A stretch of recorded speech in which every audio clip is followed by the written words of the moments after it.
This week on Art in the Air, we visit with the founders of Taleamor Park, Clifford and Lisa Lee Peterson, a local artist retreat nestled in LaPorte County. Next, we have Regent author Joseph S. Peet discussing his book, Secret, Northwest Indiana.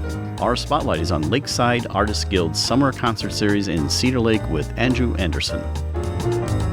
Express yourself through art and show the world your heart. Express yourself through art and show the world your heart. You're in the know with Esther and Larry. Art on the air today. Stay in the know with Larry and Esther. Art on the air our way. Express yourself through art and show the world your heart. Express yourself through art and show the world your heart. Welcome. You're listening to Art on the Air on Lakeshore Public Radio, 89.1 FM and WVLP 103.1 FM, our weekly program covering the arts and arts events throughout Northwest Indiana and beyond. I'm Larry Breckner of New Perspectives Photography, right alongside here with Esther Golden of The Nest in Michigan City. Aloha, everyone. We're your hosts for Art on the Air. Art on the Air is supported by an Indiana Arts Commission Arts Project Grant through South Shore Arts and the National Endowment for the Arts. Art on the Air is heard Friday at 11 a.m. and Monday at 5 p.m. on WVLP 103.1 FM, streaming at WVLP.org, and every Sunday at 7 p.m. on Lakeshore Public Radio 89.1 FM, also streaming live at lakeshorepublicradio.org, and is available on Lakeshore Public Radio's website as a podcast. Our spotlight interviews are also heard Wednesdays on Lakeshore Public Radio. Information about Art on the Air is available on our website, breck.com/AOTA. That includes a complete show archive, spotlight interviews, plus our shows are available on multiple podcast platforms, including NPR One. Please like us on Facebook, Art on the Air, WVLP, for more information about upcoming shows and interviews.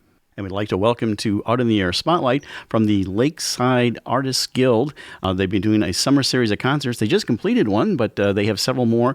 And we have Andrew Anderson to tell us all about what's coming up for the rest of the season down there in Cedar Lake. Welcome to Art in the Air Spotlight. Aloha, Hi, welcome.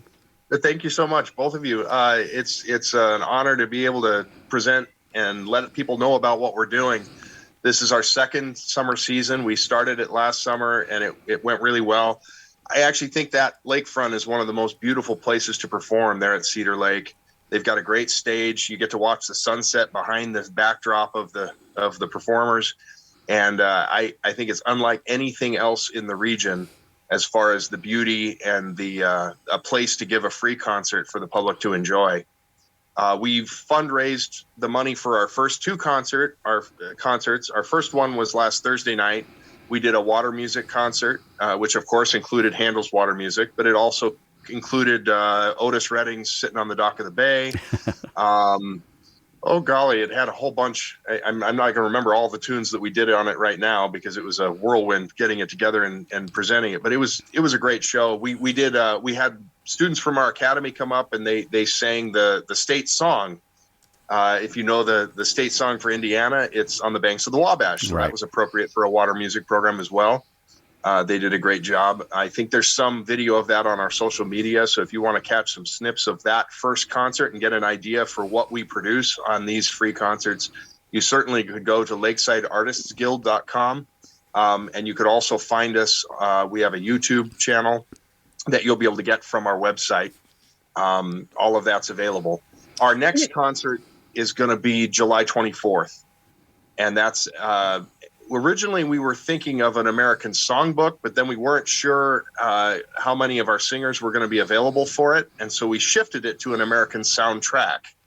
And the idea there is that we're going to give you a tour of the country of America through time even, but also contemporary. But songs related to certain parts of our country and then songs related to certain moments in time in our country. And it's going to be a really neat mix. I have the quartet that led to Barber's Adagio for strings. There's a slow movement from one of his quartets that actually is the original version of that. And we're going to present that. Oh, golly, what else is on that Andrew, one? Andrew, you know what I really like? I really enjoy the show notes. How far in advance do you post those for each concert? Well, a lot of that depends on Pat White because she is the force behind our show notes. She is such a lover of the backstory behind Yeah, any me piece of too. music, and she does a beautiful job of putting it together. I added images to it for our program notes for our first program. Um, Unfortunately, with our group, most arts organizations have what they're going to do kind of figured out months and months in advance. Our group is a little shorter time frame, so we're still assembling these programs. We're still deciding on some of the music we're going to put on, and then as soon as we get that set, which usually is only a week or two ahead, we will have Pat will have fleshed out what the program notes are. It's an exciting way to put something together. It requires you to be really on your A game because you have to learn and prepare and rehearse music very quickly and very efficiently. It tests your ability as an artist to perform under pressure and produce at the highest level without a lot of luxury of time to chew on it. And so far, it's been a really wonderful thing for us to be able to do. That American soundtrack is going to be a fun little mix of all things American from all different walks of life. The next one we're doing is and that, by the way, that concert is going to be July 24th, 5 p.m. You guys have my schedule better than I do. The next one is going to be The Fairest Isle, which is English music. And that's going to be a fun one. We're doing The Lark Ascending, and our violinist Rebecca Cope is preparing that violin solo. And then we're putting a bunch of Elgar on there. I know Ola's planning some pieces that she's going to sing on that are appropriate to a English show. We'll probably have one or two of the boys from Liverpool, at least one of the Beatles. I know, I love show your up mix. on that. All the mix of music for the water program was just fabulous. Yeah, yes, exactly. And that's we kind of pride ourselves on that. When we do a straight up classical show, we try to do it indoors just so we don't have to run it through a speaker. It's really hard to get the fidelity through a speaker that you would get from these 300-year-old instruments. And so when we're in the outdoor, we'll still do one or two, like we did Handel's water music there outside in the wind, and it worked out okay. But on these programs, especially the free ones in the park, we really want to give someone a sample of what's possible with our ensemble and with that setting. So the August 4th is The Fairest Isle. I believe that is a Thursday at 6:30. And then our final show of our summer season is Seeing Double, and that's going to be August 21st. I believe that's another Sunday at 5. And we're going to be doing the Mendelssohn Octet on that one. That's the main. Usually on these where we have a themed concert, we come up with a single piece that we build a theme around. And the idea behind the Mendelssohn Octet is it's a double quartet. So you have two quartets of musicians playing. And one of the things that's kind of fun to do with a double quartet is to have one of the cellos be a bass. So that's where I come in. I get to play one of those cello parts on a bass, which is very hard. Luckily we know about that one already, and so I'm already practicing that one because it's gonna be something. Well, we appreciate you coming on Art in the Air Spotlight. That's Lakeside Artist Guild. Their Summer Series concert, July 24th, American Soundtrack, 5 p.m., August 4th, The Fairest Isle, 6:30 p.m., and August 21st, Seeing Double, 5 p.m. at Cedar Lake. Thank you much for Andrew Anderson for coming on Art on the Air Spotlight and sharing what's coming up. Thank you so much. Thank you. You're listening to Art on the Air, WVLP 103.1 FM, and on Lakeshore Public Radio 89.1 FM.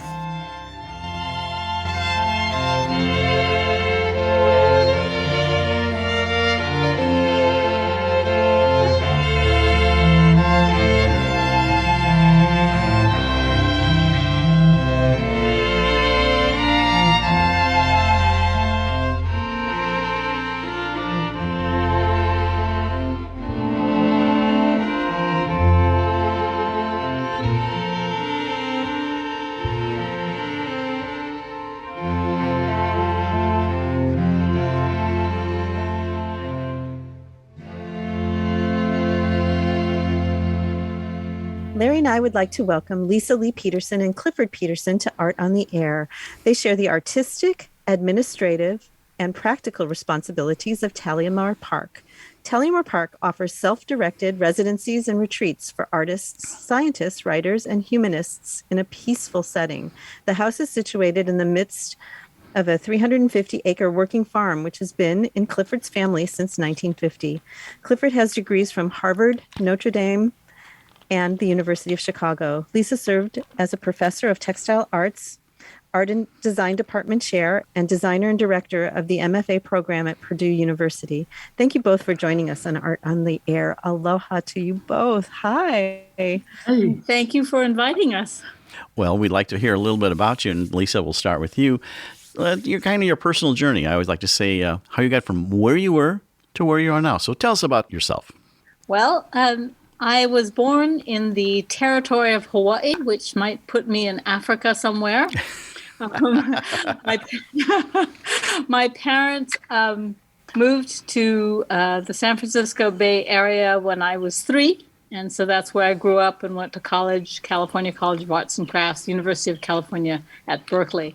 I worked in the textile design industry in New York City before coming to Indiana, and where I met and married Clifford Peterson. And shortly after that, I got the position as professor of art at Purdue University, where I was for 30 years. Very good. And Clifford, tell us a little bit about your journey too, and then we'll even talk about your journey together. So, goodness, well, I started out when I was 3 at the same place where I am now. It's so beautiful. Yes, but I grew up in LaPorte, and we lived on the farm, and I went off to school at various places, and I came back in 1972, I guess, and I was here for about 10 years until I got married, and we spent a couple of years here, and Lisa got a job at Purdue in textiles, so we lived in West Lafayette for almost, for 30 years. For 30 full years.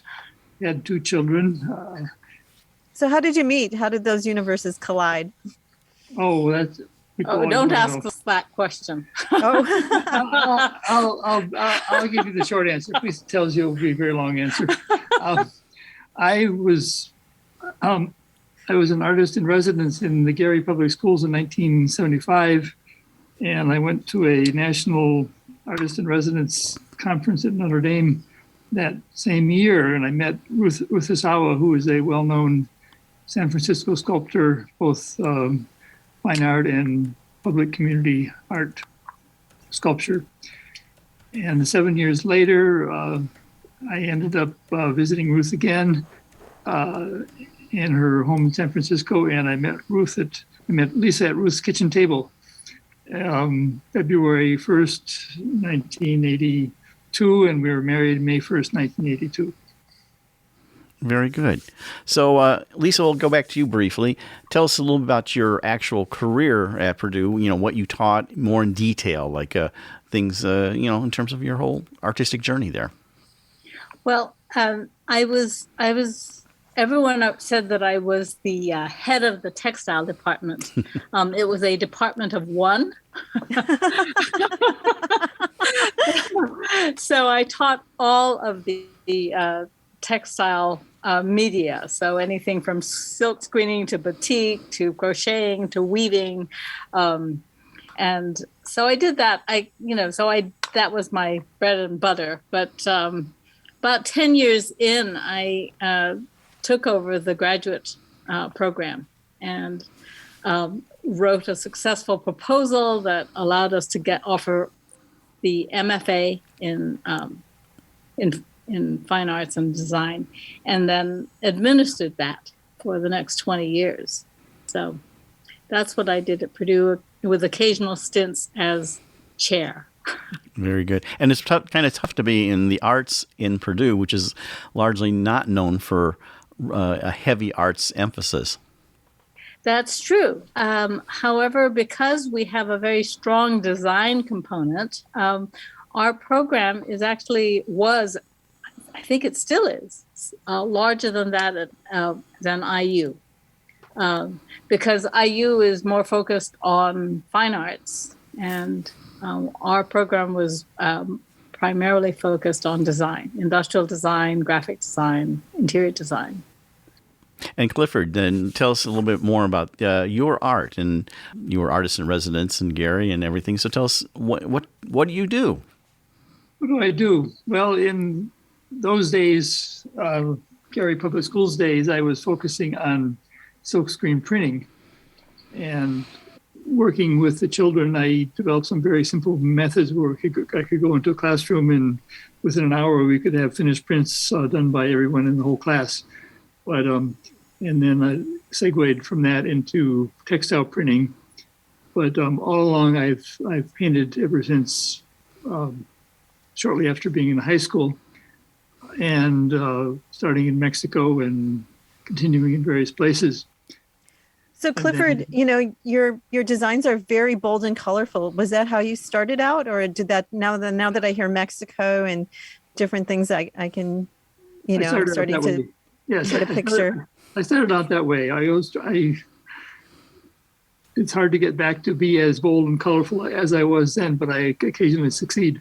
And then along came the computer. We actually went to Purdue North Central when it was North Central and took a computer course, graphics course, and we were on the Apple II about 1982 or 3.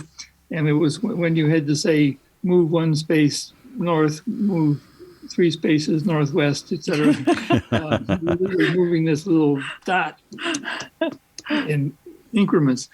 And then, of course, along came the Mac, and we got a Mac fairly early on and did some digitizations of textile patterns and various textile-related experiments. But I've been often on involved with the computer over time, and but always painting. And in the last 10 years, I've done a great deal of computer work with images, but I'm almost always start from a drawn or painted image and scan it and then transform it in one way or another through abstractification or combinations or multiplications. Well, tell us about this unique environment that you have created. I mean, it's kind of like you're going home, Clifford, but your whole thing that you've just created, that you live on and off this farm, and you created a whole environment there. Tell us a little bit about it. Well, we have, in the middle of the 350 acres, we have 5 buildings, actually. There's an 1854 Italianate farmhouse where residents live. In pre-COVID times, we would have up to 4 at a time. Now we accommodate 1 person per floor, and each floor has a bathroom and a kitchen and 2 bedrooms and a common room, so they can have relative isolation from the other person if they wish. Yeah, but at what point did you decide to do the retreat? That is such an, so here you're at this house that you grew up in. And then what was the inspiration to open it up like you have? Well, we built ourselves a living loft in one of the barns. And then when my mother passed away, we acquired my brother's share of the house, and we owned this house. And so we had 2 houses, and we wanted to keep the house in the family. And it's also really sort of the center of the farm, so it's hard to detach it from the farm. But we wanted to find a creative use for it. And I guess we went to New York or Brooklyn and saw all these people running around, and the speed, the pace, the competition for space. And we saw a need that could be fulfilled here by providing tranquility and space and time to people who are in the arts.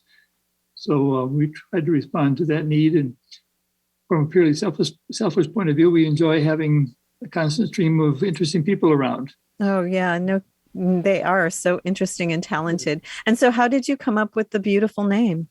Well, I was looking at sounds, and I looked at all these dictionaries of Scandinavian language and Greek, and finally found a word called tamal, which I liked. It means earth in Gaelic. Of course, I Googled it, and someone else was using it for a community in Great Britain. So I said, well, I'll look for something else. And I liked the TA and the M sounds and A sounds. And so I was sort of going along and we have a 13,000 page dictionary, and I found a word called Talia, Talea, and it means like a cutting, like you would take a cutting from a bush if you want to propagate it.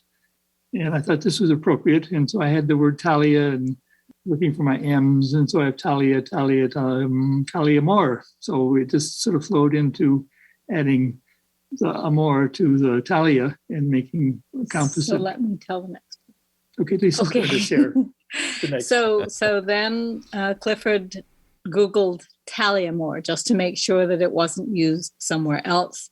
And the first hit was a line from the aria that Leonora sings in Il Trovatore, Verdi's opera.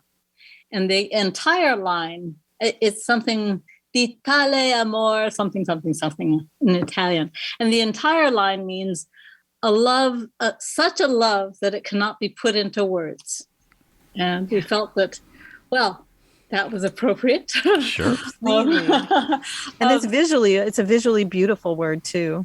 Yes. So, and we like taking it apart. Of course, talia means, to propagate a plant. Amor is the word love, but there's also the word tale in it. And we have, to tell a tale. We have many writers who come, and then of course, love, amor. So.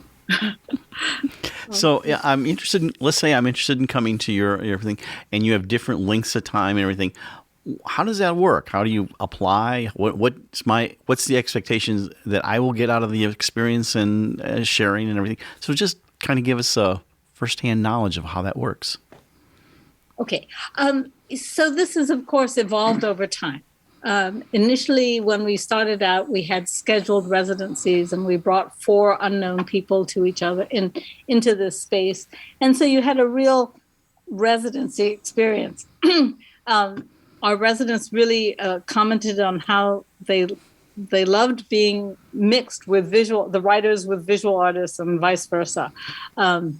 Because usually they would go to a writing retreat and there'd just be more authors, or they'd go to a painting retreat and there'd be all visual artists. So we would have these scheduled times, and so people would go on our website and they'd choose the time that they wanted. And Clifford spent a lot of time actually shaping the cohort, making sure that the people, had some common interests. And with the pandemic, that's all gone out the window. And so now we don't have a scheduled season because we're not trying to bring different people together. So you make a proposal either for yourself or for yourself and a friend that you share a bubble with so that you can share the same floor. And you propose a time. We have a minimum stay of 2 weeks, but we've had people here for 10 weeks. So it's really even more self-directed. I should say that. No, I was going to say there was such a beauty that happened with this mixture because there were collaborations that were born from like writers and visual artists. I mean, that's what I observed when I was there. So. Yeah. Yes, and I hope someday it'll get back to that, but we just don't know what the future holds for that. We are going to have 2 writers in the middle of July who don't know each other, and they'll be on separate floors, and so there may be some collaboration between them. We don't know. We don't micromanage them. Yeah.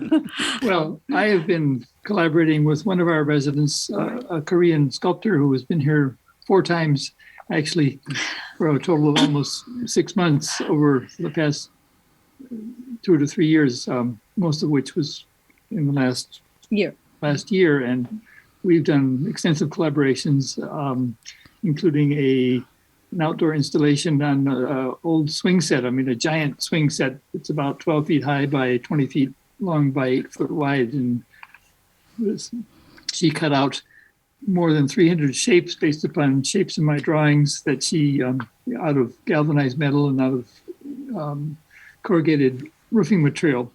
And I painted one side and we left the other side exposed to show its rust and its age.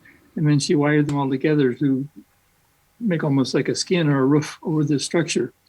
that's been exciting. Lisa, Yeah. you briefly touched on it, but and we've been asking our guests this, how did COVID and the pandemic impact the operation? Was it kind of a shutdown? That's the first part of that. And the second part, creatively for both of you, was it a time that you kind of artistically shut down, or did you flourish?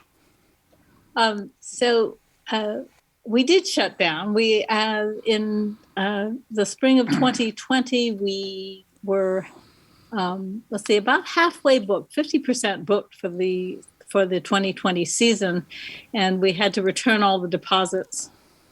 And it wasn't until the summer that we, when things sort of got to some kind of level of insanity, we decided to reopen on this more limited basis. It's certainly been a very different experience. We find that most of our residents now are from nearby. They're not wanting to fly or travel great distances, and so that they're driving here. And we used to also, in the early years, we had artists coming from all over the world. Pakistan, Ukraine, Australia, South Korea, Hong Kong, all over.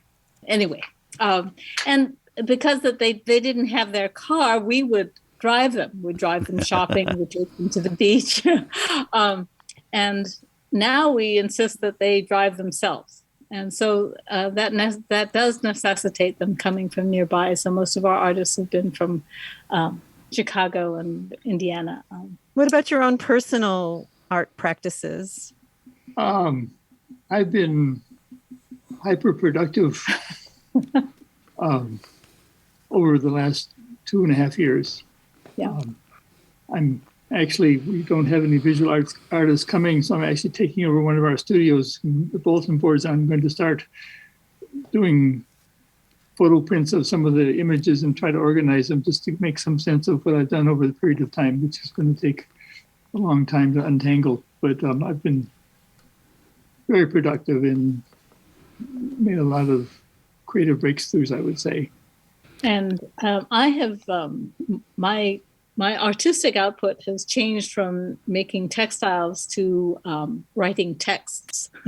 So I've been working on a book for quite a while, actually. Finished the first draft last year and reworking it now. What is the book about? It's about 3 generations of women in my family. One, the oldest, my paternal grandmother, who was a woman that I never met and who was greatly affected by U.S. Chinese exclusion laws, even though she was born in the Republic of Hawaii. Wow. Well, so we're going to book a date in advance. When that comes out, we want to talk to you about your book. It sounds so magnificent. It is. So I'm interested. Let's say I'm interested in coming there. Tell me about what the accommodations are like. Is there food provided? Do they, tell us a little bit how that all works. Well, people have to cook their own food. And several years ago, before we had moved up here, we were wanting to maybe have a weekend and maybe go to a bed and breakfast in the area. And we went around and visited several bed and breakfasts, and we came back and said, why would we want to rent a bed and breakfast? Our place is much nicer than any of them. And it really is. It's a very elegant house, large bedrooms, big common spaces, a huge, very eclectic library, air conditioning. So it's really. So we have essentially 2 separate floors. Each floor has 2 bedrooms, its own bath, and a kitchen. So when we had 4 residents, 2 would share a bath and a kitchen, and the other 2 would share the downstairs bath and kitchen. So it's still possible now to have 2 separate parties on separate floors. Where was I going to go with that? Just about the accommodation, the experience. So I very early on, from the get-go, I decided I was not going to try to feed them. That's not true. Before COVID, we did provide dinner the first night just as a social event, and it was something else, this person didn't eat meat, this person didn't eat wheat, this person was allergic to this. and we're hosting artists, and some artists work all night long and then sleep all day long, and other artists, whatever. And so it was kind of silly to try and provide meals because everybody has their own schedule, and it works better, I think, for everybody, that they can eat when they want and make what they want to eat. Although I know that some people don't cook, and so they don't. That's not so attractive to them. But, no. Well, the house has a lovely deck and patio behind with wonderful landscaping and views in the distance, and we quite often will eat outside at a distance with our residents who are here. Right. In COVID times. During COVID. You have extensive gardens too, right? Vegetable garden. Well, not so much this year, but we have lots of gardens, yes. And so what's the application process like to do that? Do they have to just go online, and then what do they need? And maybe even discuss a little bit about what the cost is. Right. Okay. There is an application, which is a fill-in PDF form that people who are interested can fill out. They can submit it by email, or if they're not familiar with email, they can print it out and fill it out by hand and mail it to us. We have gotten 2 or 3 paper applications. We do ask that artists send us, visual artists send us a sample of their artwork. We have also had sound artists, so we get, sound bites. And then writers usually send us 3 to 10 pages of their writing. And they also have to propose a project that they're going to do, even if that means they're just going to sleep all day. We fully realize that some people just need to get out of the rat race of urban places, and it's fine to come and just relax. But no one has said that that's what they were going to do. Very good. So real quick, tell us how they can contact you, websites, other information in our last moments here. Okay. Our website is taleamorpark.org. Okay, and you also have Facebook. I think Facebook Lightweave is on there, and you can also email them at info@taleamorpark.org. Clifford and Lisa, thank you so much for coming on Art in the Air and sharing your wonderful place, and hope artists hear about this and maybe get in touch with you. Thank you so much. It's such a beautiful experience. Thank you. Bye. Bye.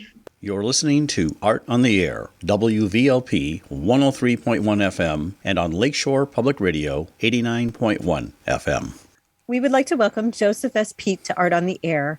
Joseph is a local author and an award-winning journalist for the Times of Northwest Indiana. Also, we should add that he is an Iraq War veteran, Sunday newspaper columnist, a poet, photographer, book reviewer, a board member for the Indiana Society for Professional Journalists, an IU grad, and the editor-in-chief of the Northwest Literary Journal. His latest book is Secret Northwest Indiana, a guide to the weird, wonderful, and obscure. It's a combination history book and travelogue. He has also authored Lost Hem in Indiana and 100 Things to Do in Gary and Northwest Indiana Before You Die. Joseph, Larry, and I thank you for joining us on Art on the Air today. Aloha and welcome. Thank you so much for having me. It's an excellent show. Well, Joseph, thank you. We always like to ask our guests about their life journey. I always like to say how you got from where you were to where you are now. So tell us about your origin story. Oh, absolutely. I think part of the reason so much of my work has been so preoccupied with the region is that my family has very deep roots here. My great-grandfather had come over from Macedonia across the Atlantic Ocean when he was a teenager. He was fleeing conscription from the Ottoman Empire during World War I. And he ended up at Ellis Island, where he learned about jobs at Gary Works in Gary. So he came to Northwest Indiana, became a steel worker walk to work at the mill and listen to opera in his garage. And his son, when the Gary schools were still operating under the Wirt system, his son, my grandfather, became an architectural draftsman because he had an aptitude for drawing. And him and his brother, they ended up working on a lot of back before they had CAD, where it was computer automated design for architecture. They like hand drew a lot of the architects' designs and worked on a number of projects like the Sears Tower, the John Hancock Center, the Houston Astrodome, the St. Louis Arch, the Touchdown Jesus Library at Notre Dame, things of the McCormick Place expansion, things of that nature. And they worked at American Bridge in Gary on some pretty significant construction projects. And then I was raised, my father and mother, they were both, my father was a lawyer and a judge, and my mother was a teacher at Andran High School, and they were both kind of college professors. My mom at Midnight, my mom at IUN. My father, he did night school, like paralegal training and that type of thing. Very household was filled with books, read all the time. We subscribed to 4 different newspapers: the Chicago Tribune, Chicago Sun-Times, Times of Northwest Indiana, Gary Post-Tribune. So I was constantly surrounded by words and literature and reading. They were very encouraged in reading. I developed like kind of a love of literature at an early age. I spent a lot of time camped out in libraries or like at the Highland border, just, for the price of a cup of coffee. It's kind of rent to just sit there and read all day. I would read as I walked. I always like to joke that I was kind of a pioneer with that. People now do it on their phones, but I used to, read books while I was walking to the libraries in like Griffith, Highland, Munster, Hammond, Lansing. I would go all around Northwest Indiana to kind of always in search of more books. And I knew I kind of wanted to be a writer for as long as I remembered. And I ended up in journalism kind of because it seemed like a day job where you could write for a living. I started working, went to the Andran where my mother taught, and I started writing for the Acropolis there. I think my first story was like on creatine abuse among athletes or something to that effect. But that kind of set me on the path where I worked at the student newspaper at Indiana University, Bloomington. And I really started to pursue journalism as like a way of kind of exercising kind of the writing muscle, as it were. I think it was Ray Bradbury who encouraged people to write like a short story all 52 weeks of the year because you can't each week because you can't write 52 bad short stories in a row. I was just at the real estate thing this morning where there was a very prominent realtor in the area, and he was talking about encouraging agents to call someone every day. And he said it's less about the call than about the habit of doing it, because the world is ruled by habits. And I've always kind of believed that with writing, like you just need to have a discipline and just, try to write, write something every day. And that's one thing with journalism. It's kind of forced me to be productive and to write, because it's very easy as a writer to kind of hold it. You read like great literature like Dickens or Dostoevsky or George Eliot, and it's very easy to hold yourself to like an impossible standard of like a very high aesthetic standard. So to kind of overcome that, fear of not like attaining greatness, journalism is very just helpful in getting me to kind of put pen to paper, write. And I ended up going to after graduating, I ended up going to the Johnson County Daily Journal outside of Indianapolis, writing for there for several years. I wrote for the Sky Blue Window. It was an arts magazine in Indianapolis as well, on the side, covering like the First Friday Art Gallery openings and those types of things. And at the time, I was kind of really starting to submit a lot to literary journals, poetry, short fiction, flash fiction, humor pieces. I shoot some photography. So I really started to submit to that sort of thing, and kind of honing my literary craft. I ended up kind of returning to the region to write for the Times of Northwest Indiana. And that really set me down. I've always wanted to be like a novelist. I've always, wanted to write, the quote unquote, the great American novel or whatever. But it kind of, returning to Northwest Indiana kind of set me on the path of really trying to chronicle Northwest Indiana with my books. Cause it's, you go to the libraries and you see the same books everywhere. It's like Taleamor, History of the Calumet. There are some fine books about the region, but for an area of its size and population and kind of historical and cultural significance, and you find the steel made here goes into buildings all over the country, it goes into cars all over the country, it goes into washing machines and so forth all over the country. The area is pretty underrepresented in the history and literature, so that's one thing I kind of set out to rectify with some of my books. But I've covered Northwest Indiana for the Times for about a decade. I cover a lot of the art stuff, like gallery openings, some concerts. I try to cover other authors as much as possible. But technically, I'm a business reporter and I cover retail. But I just with the way the industry is kind of evolving into a more digital space, and it kind of affords you the opportunity to kind of do more things. So I'm able to do a lot of arts and features writing as well. So, Joseph, in the background, do you have that novel going, or a play, or some? I do have plays. I've had a couple of short plays staged at the Detroit Heritage Theater Festival and at the Salem State University 10-minute Veterans Theater Festival. And I have a full-length one that I recently completed that I've kind of been submitting to contests and that type of thing. We'll see how that goes. I really enjoy theater. I frequent like the Goodman and the Steppenwolf in particular, and a lot of the local stages as well. But a theater wit, I'm a big theater fan, and I just find theater to be very exciting to write. It's liberating kind of just to work with dialogue as opposed to, with prose and description and other things. And I find with it kind of strips it down to its essence. And then also I find it where the characters kind of come most alive, at least when I'm writing theater, because, when I write a short story, I was at an author signing and someone was talking about an anecdote where someone got into a skirmish with someone at the bar and said, "I've lost 37 straight fights at this bar, but I know my time is due, and it's be afraid of the next one." And then something like that. I hear something like that, and my mind immediately goes, so I could transform that into a short story. That could be the basis of something I could flesh out into a dramatic story. But with and that's where a lot of like my short fiction kind of emerges. Like it'll even be a news article or something, or a snippet or something I've heard, or an anecdote or something I've heard that I'll kind of flesh out into a full-fledged story.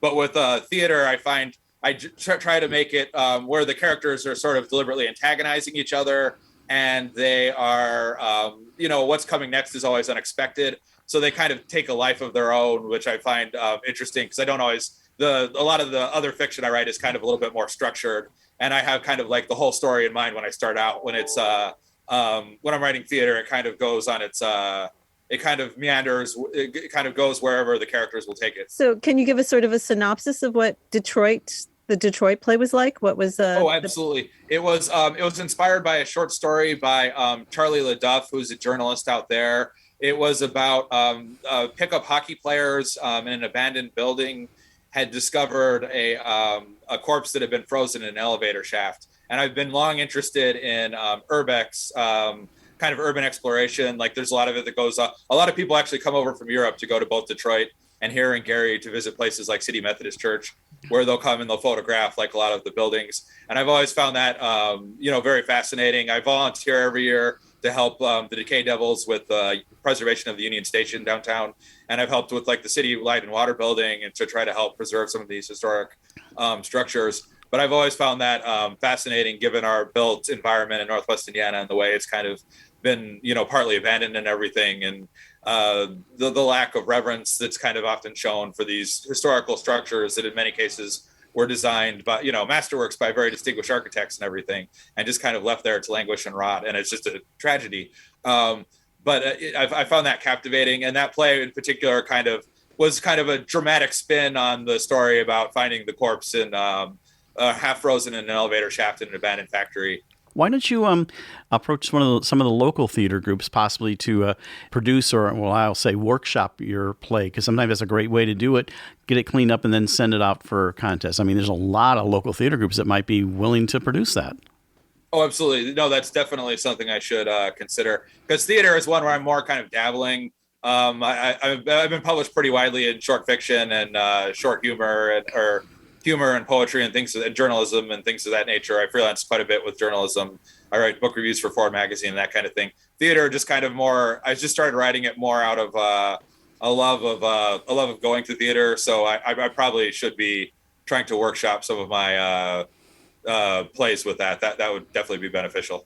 Yeah. And we didn't talk about this ahead of time, but if you can think of something you would like to read, please think about that. We would love to hear something as well. I mean, I don't mean to put you on the spot. Oh, so no, I definitely could. I could read from this book or. Yeah. Go ahead, pick something and let us hear. All right. These are kind of short chapters, so maybe just a full chapter from, if that's. Okay, sure. Go ahead. All right. From Secret Northwest Indiana, Tree Graveyards.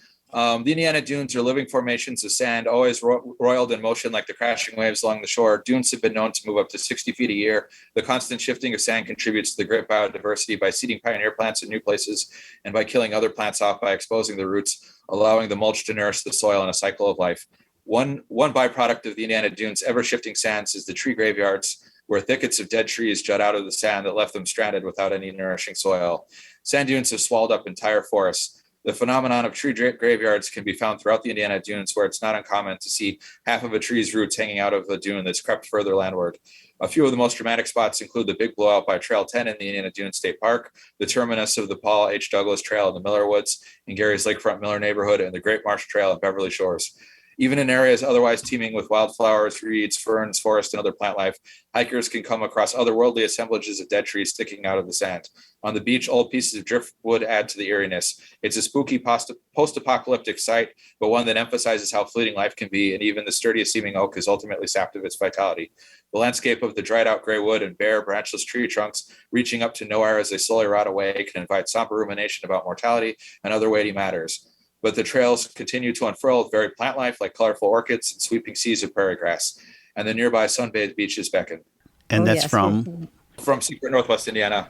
Yeah, very good. You're listening to Art on the Air, WVLP 103.1 FM, and on Lakeshore Public Radio 89.1 FM. I like the title of the one, 100 Things to Do in Gary and Northwest Indiana Before You Die. And I think there's a lot of things. So if I were to take that book, can you actually take that and like go ahead and use it as an exploring guide? Oh, absolutely. It's part of a series by Reedy Press out of St. Louis. The thing is, if you're interested in writing local history, you're not really going to find a lot of New York publishers that are kind of interested in that type of thing. The only real two avenues you have are either like an academic press, if it's a kind of more academic subject, or university press if it's more academic subject, or there are local interest presses like History Press, Reedy Press, and so on. And they often will do series where you'll see these books all over the country in museums and bookstores and gift shops and that type of thing. And the 100 Things is kind of a bucket list series that Reedy Press puts out. There's 100 things to do in Chicago, 100 things in Indianapolis, 100 things in Minneapolis, Cleveland, etc. They have it for cities all over the country. I was inspired by the former Chicago Tribune reporter Mitch Skirdick had written a native guide to Northwest Indiana, which I had really enjoyed reading when I was kind of away from the region. I would remember I'd be on the top floor of the Indianapolis Public Library, kind of looking out over the city, reading that book, and it made me very nostalgic for home. But it had been about 20 years since anyone had published like a general interest guidebook to Northwest Indiana, so it's kind of outdated. And I was interested in kind of writing a more contemporary version of that. So I had like looked around at various publishers, and Reedy Press was doing that bucket list series. It seemed like a good fit, so I pitched them on it. And it's in the concept of like 100 different things you can do. It's varied. I try to hit up with that one. I try to hit kind of some more of the bigger picture items like Pierogi Fest, Dark Lord Day, the Indiana Dunes, the Northwest Indiana Symphony, the vintage baseball with the Deep River Grinders, and the those types of things. The Brower Art Museum, First Fridays in Michigan City, things of that nature. Trying to hit up some of the most prominent like museums and cultural attractions and places like the Tall Tree Arboretum outside Valparaiso. And it's just kind of meant to be a general guidebook to the region. I have a lot of the readers I've talked to at my book signings recently have said that they've used my books they've used my books to go and seek out new destinations across Northwest Indiana. Some of them have been photographers where they're looking to places to photograph. Some have been motorcyclists, which I found interesting, where they're looking for just rides to go out, an excuse to go ride somewhere. I've heard that too. When I covered a municipal airport, often they will, those general aviation planes, they'll just fly to go to a diner somewhere. It's just kind of it's more about the journey than the destination, but they just need an excuse to go visit, this, that, or the other place. But I've some people have, one lady bought a copy for her daughter had just gotten engaged and they just moved to the area. So she was trying to familiarize it with her and give her ideas for places to go on date night, things of that nature. But from readers I've talked to, they've definitely used it as a reference of kind of places to visit. The current book is a little bit focusing kind of more on the obscure, Secret Northwest Indiana. It's kind of a mixture. That book was a travelogue. This book is a mixture of a travelogue and a history book. It delves into Northwest Indiana history. Prominent historical figures like Octave Chanute, Diana of the Dunes, Belle Guinness, John Dillinger, and so on. Henry Chandler Coles, where he invented ecology and jumped off of a moving train to study the flora and fauna more closely when he was passing through the Indiana Dunes. And it also just gets into the general history of the area, like the Nike missile bases, the incredible biodiversity in the Indiana Dunes, things of that nature. The tattoo artist Roy Boy and Gary. But it's one thing it tries to do is it ties history to place, and it also concerns a lot more of the kind of off the beaten path and kind of hidden histories. Like I grew up in Northwest Indiana. I covered the region for a decade. There's probably more I learned writing this book than any others. I didn't know that there was like a German POW camp in the south suburbs. I wasn't aware that the National Dunes offices in Porter had previously been part of one of those Nike missile silos where they're trying to defend against, if the Soviets came to bomb the steel mills or Chicago, they'd set up a ring of posts outside. But there was a lot of history to the area that I was kind of unfamiliar with. And this book explores both that and just kind of more of obscure and off the beaten path places, such as the Service Sanitation has had success with these viral videos every year with the singing porta potties, where they originally sent it as a Christmas caroling card to their clients, and it blew up one year because they did a version of Straight No Chaser that found success online, and now it's something they release every year where they have them wrapped to Snoop Dogg and things of that nature. But it's just kind of more of the offbeat and obscure. So Joseph, does any of your photography feature in the book?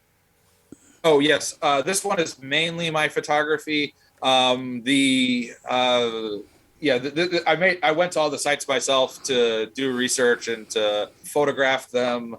Yes, I went to all the sites in the book. I went to everywhere. The book covers a pretty wide geographic area from the south side of Chicago to the south suburbs, all the way out to Southwest Michigan, everything from Lake Michigan down to the Kankakee area.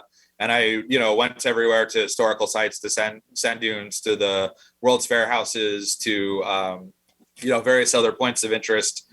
And it contains almost every chapter involves photography, so people can kind of get a sense of what there is to see at the site. Some of it's kind of difficult to capture because it gets into bygone places, such as the Hoosier Slide, which once had been the tallest sand dune and a tourist attraction before it was kind of mined down to make ball jars and foundations for buildings in Chicago. But there's, memorials at the museum, the Maritime Museum there in Michigan City. The Ogden Dune ski jump, of course, is long bygone. It actually still exists. There was once a massive ski jump in Ogden Dunes where it attracted competitive skiers, including Olympic teams from all over the world, to try to set jumping records. And it's actually been moved since to Wisconsin, but there are just a couple brass memorials and so forth left in Ogden Dunes. But it, ties it to the Hourglass Museum, which you could still visit today, and that type of thing. Getting close to the end here, but want to see how COVID impacted you as a writer and things that you haven't done that you now may be able to do now that the pandemic is pretty much, in the rearview mirror. That's a great question. COVID, I did end up writing a lot of this book during the COVID period, but when I went out and about, it was, a lot of it's outside or that type of thing. You're taking pictures of facades. So it wasn't a terrible imposition on the research for the book. The one area where I write a lot of local history, and one issue I had with COVID was I wrote in Lost Hammond as kind of a history book, and I spent it pulled up in the Suzanne G. Long history room at the Hammond Public Library.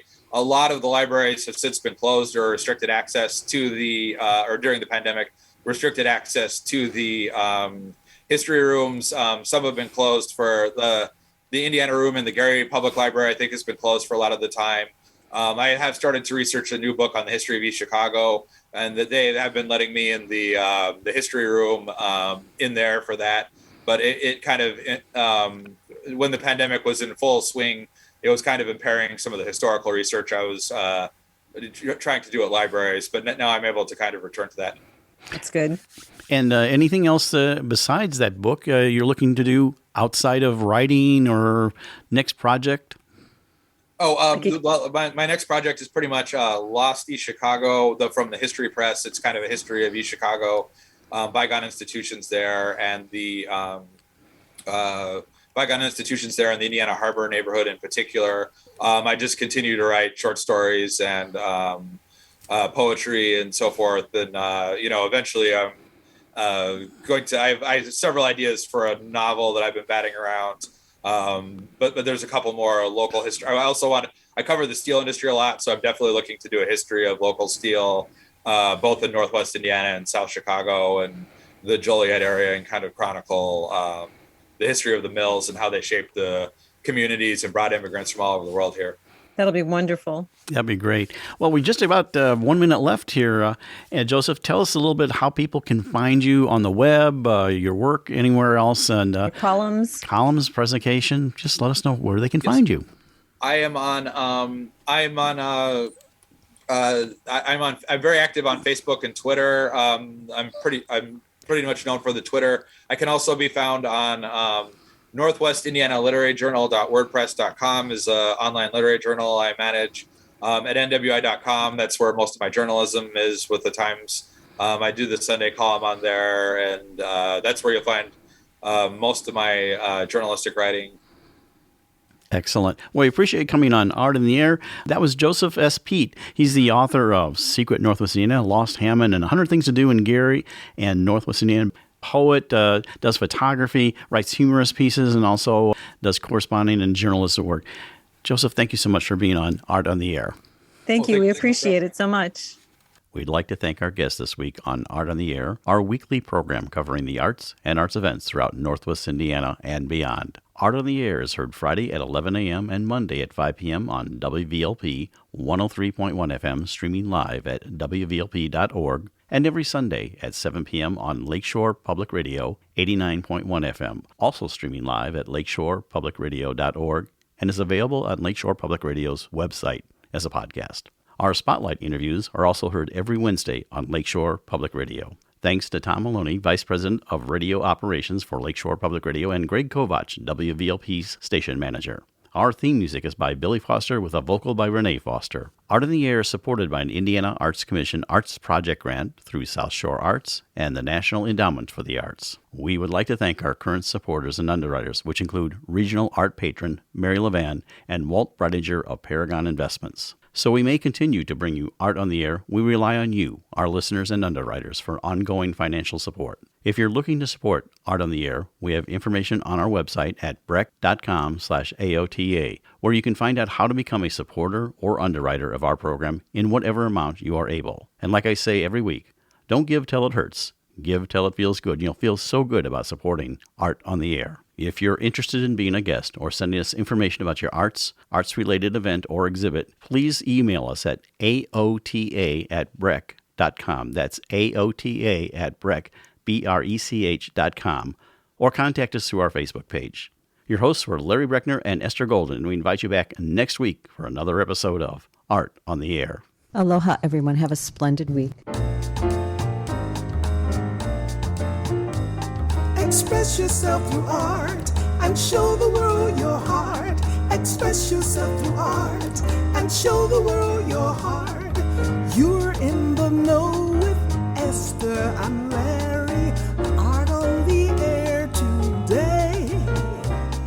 Stay in the know with Larry and Esther. Art on the Air our way. Express yourself through art and show the world your heart. Express yourself through art and show the world